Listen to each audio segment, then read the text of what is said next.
Դիմում եմ հայ ժողովրդին, զգալով խոր ցավ կապված վերջին կրոնաքաղաքական զարգացումների հետ, անհրաժեշտ համարեցի խոսել և կիսվել իմ մտահոգություններով։ Հայ առաքելական եկեղեցին պարտություն է կրել յուրաքանչյուր հայի հետ, ում վստահությունը կորցրել է։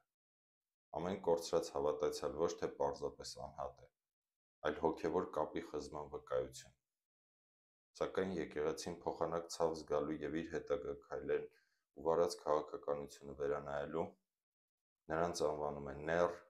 անհավատ կամ աղանդավոր։ Այն պարագայում, երբ ունեցած հսկայական ռեսուրսներով կարելի էր ամենաարդյունավետ պայքարը մղել ժողովրդի հոգևոր միասնությունը վերականգնելու ուղղությամբ։ Պատմաբան Սամվել Կարապետյանն իր հրապարակումներից մեկում ասել է. «Կուսակցությունները պառակտում են ժողովրդին աշխարհիկ կյանքում, կրոնը՝ հոգևոր»։ Պառակտումը հնարավոր չէր լինի, եթե եկեղեցին կարողանար պահպանել իր միայնձնյա դիրքը որպես հայ ժողովրդի միավորող հոգևոր կառույց։ Բայց ցավոք, այլ բաներ են առաջնահերթ դարձել։ Չունեմ փաստեր, բայց երբ խոսքերը շատ են, ակամա հիշում ես առանց կրակ ծուխ չի լինում արտահայտությունը։ Հաշվի առնելով կառավարության և եկեղեցու ներկայիս բախումները, ուզում եմ հստակ նշել, ինձ չեն հետաքրքրում ոչ կուսակցական, ոչ էլ կրոնական շոուները։ Ես մերժում եմ երկուսն էլ։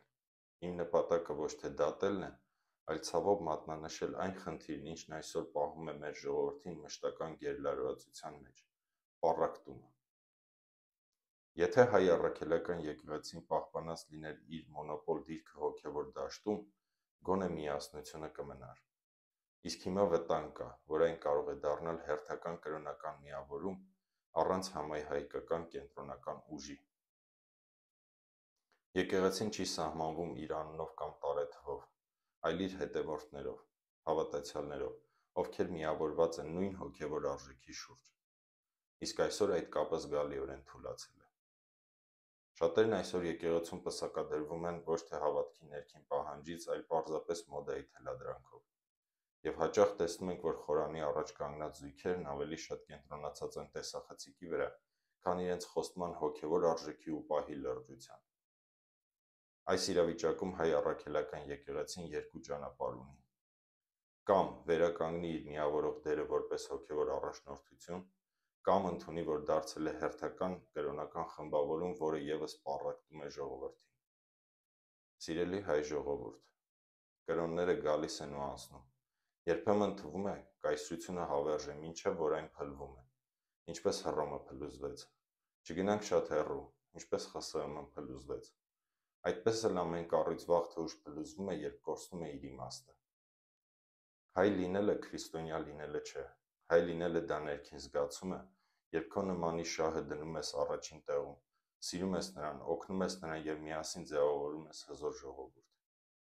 Պահեք ու պահպանեք մեր մշակույթը, հեռու մնացեք պառակտիչներից,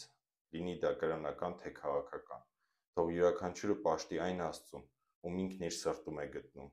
Թող յուրաքանչյուրն ընտրի նրան, ում ի սրտե հավատում է այս անհասկանալի ժողովրդավարություն կոչված մեխանիզմում։ Բայց մենք, որպես ժողովուրդ, պիտի միավորվենք մենք անվան շուրջ, հայ ժողովրդի անվան շուրջ։